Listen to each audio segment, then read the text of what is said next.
All right. Hello, how are you? Good to see you guys. Hey, how's it It's going? going great. I'm very excited to talk to you both about this because, okay, this movie kind of freaked me out, Jeremy. I want to know in your brain where this all started from because I there's a lot we cannot talk about. I don't want to give away things because I went along for the ride and you find out things, right? So carefully tell me how this all started for you. That's a good question. I mean, to be honest, I don't think I can even spoil this movie because I'm not even sure exactly what's going on at some points. No, it started kind of essentially just from the idea that as an actor, both of us are actors, we could basically just have had amazing experiences on set and Sure. then some terrible ones. And I thought the idea of a director being kind of the villain in this meta way was really fun to explore. And it was in the middle of the pandemic. Yeah. And yeah, we had just, been sitting around wanting to get creative again. And this like idea of me being a bad director was not just kind of funny as well as a horror, but we thought it was like a great kind of aspect to Mhm. explore. Yeah, and Antonia, okay, first of all, I just full disclosure, huge fan of yours. Oh my God, I've been following you forever and ever, and The Good Doctor never missed an episode. So when Oh, Claire came back, I was like hugging my television. I was so oh, happy to see that's that. nice. Just loved Claire. So I was very devastated when she left. But it was good to see you back. So thank you for that from a fan.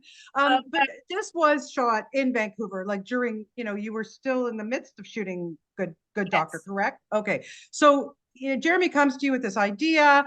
And as he said, he's playing this kind of maniacal director, actor, what's going on here. He's very selfish. He's very jealous. I mean, how did you deal with this? Yeah, I mean, what a nightmare. No, I mean, yeah, it was a really funny, fun filming process because obviously we're using all of our net, Jeremy and Matt had this idea, they kind of beat out the idea, wrote it, but then what was really great about the process was it was this sort of you were like, I want this to feel as organic as possible and for it to be kind of almost like have Okay. an Yeah. improvised feeling to it. So before we got anywhere near the film set, we spent a lot of time rehearsing it and honing it so that we could you could essentially shape the scenes and get what you needed out of it. So it was a really interesting process, but we're all using our own names, as you can Right. tell. Like that, so there was sort of like meta levels of, and when we're gonna go into a cabin in the woods and try and make this horror film that then goes wrong, like it was like we're all friends. Like there there were levels to it that were kind of confusing, but super fun as Yeah, I well. was going to ask that, Jeremy, because yes, you're all using your own names, and so when does like reality kind of go into work, and how does it all like? How did you keep it all together? With you guys are all friends, clearly. You want to have a good time, but you want to get the job done, which is kind of what we see in the film too, right?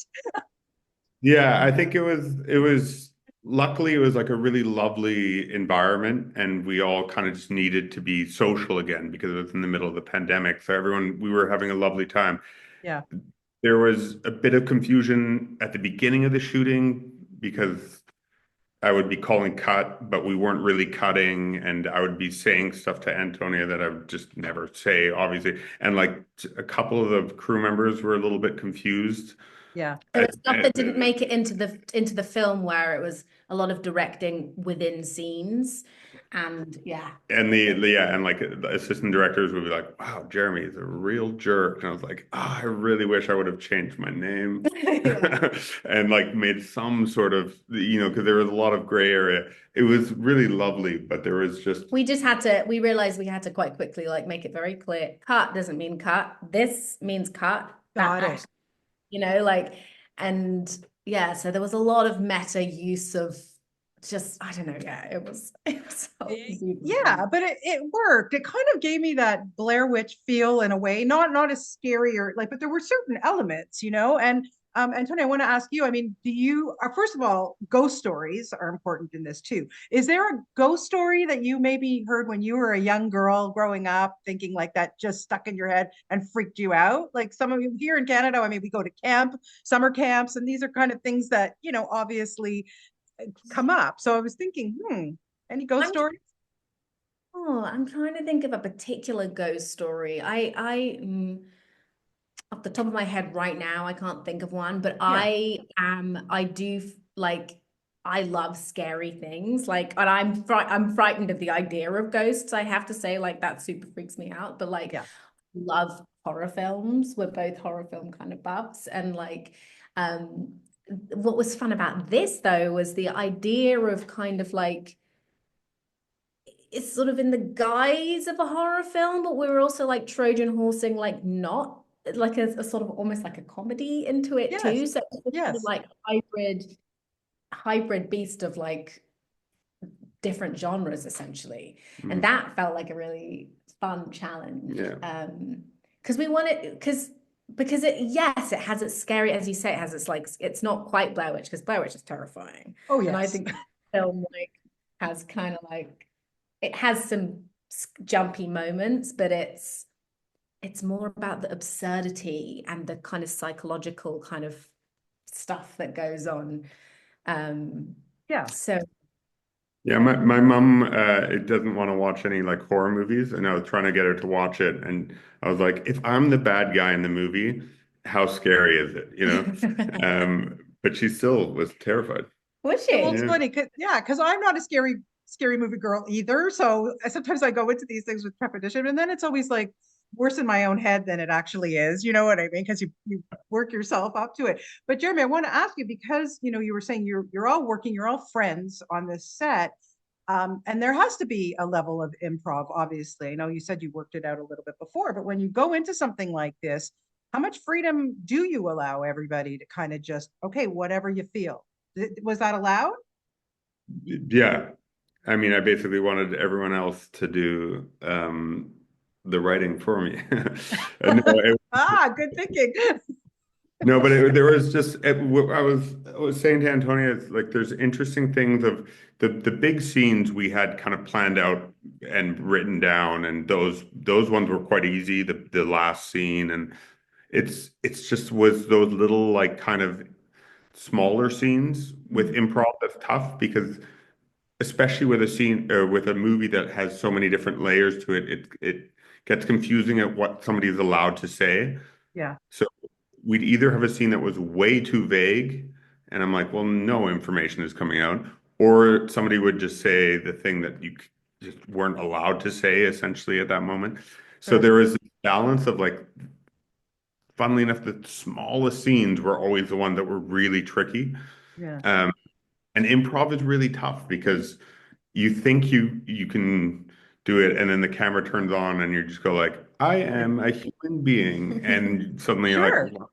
Yeah, it's a no. skill. Oh, there's no question about it. And Tony, I wonder how you two met. We actually met in because I was shooting The Good Doctor in Yes. Vancouver, and we had a mutual British friend who was like, oh, because I was out there for such a long time, and she was like, do you have any friends, like filmmaker friends and stuff outside of The Good Doctor? And I was like, I don't actually. She was like, I just happen to know this person. You should definitely meet him for a coffee. Like he's great. Da, da, da. And we met, and creatively, it was just like great. Yeah. So yeah, it was, and just a random like British friend link, which is love that. Well, you got to take those links when you can get them, right? I agree. I Exactly. have to know from you, Antonio, how do you get so many great scripts like the Apple TV series that just we just saw Still Up, and then of course The Good Doctor. And when you get something, what kind of sparks you to take it on? Like, what is your main objective? Like, is it the direction? Is it the story? Is it the people that you work with? Oh, here you spent so many years in Canada. I mean, happy. I'm glad that you were able to work here and hope we get more of you here. But what makes you take a project? I mean, ultimately, it's it's sort of all of those things that you mentioned, really. Like you've got to be inspired by the character, inspired by the story that you're telling, inspired by the filmmakers and their vision, but every job has a different thing. The Good Doctor, essentially, obviously, it's film mechanics, American shows, like Yeah.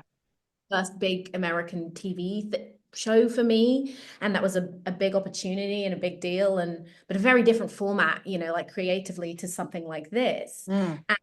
I loved The Good Doctor and I had a wonderful time on it, but it was more of a kind of a prescribed medical thing. It was the story every week, and then the opportunity to do this came along, and it felt like just the sort of chance to do something very, very different, whilst sort of to just sort of juxtapose that with the experience of The Good Doctor, which was quite kind of a rigorous preparation was needed for technical language, all the medical stuff, and it was kind of like a juggernaut of a show. And this was like, hey, do you want to be in this? Also, I got to produce for the first time, which was something that I want to do more of and could be creatively involved. And honestly, it was like, it was sort of like it was a sort of film camp. It was first of all, the story itself was just like, that sounds super fun. And we've all been on sets where like the filmmakers are kind of difficult, the environment is tense, and it just sounded like a really, really fun story to explore. And then to have more involvement, to have more creative involvement in it was really attractive. So yeah. Yeah, and Jeremy, I mean, obviously we see you on screen, but do you enjoy the directing aspect? Is that something that you want to do? No, maybe you learned your lesson from being a prick in this movie, and now you're going to be a nice director. I very much enjoyed it. I think like the thing that I kind of left feeling was just that I'm surrounded by a lot of very talented people, and I think I used up basically all my goodwill on this movie. No. But it was just a very lovely thing to be able to have someone like Antonia and Yeah. my brother and Matt Visser and Jesse Stanley and all these people like um, making this movie. It felt like that's the goal is just to be able to make fun things with your friends, Why and not? hope. Yeah, exactly. Yeah, amazing. Hopefully Well, it's a more. lot of fun. It really is a lot of fun to watch this, I got to say. And I just really want to thank you both for your time this afternoon. It's a big pleasure for me to talk to you both. And, I would like to see a Claire spinoff, so just keep that in mind, okay? Okay. All right. I'm not going to give up on you on the Good Doctor. Okay. Cool. All right. Okay. Guys, Thanks, thank you for your Bonnie. time. I really appreciate it. Thank you. Have a great afternoon. Bye. Funny.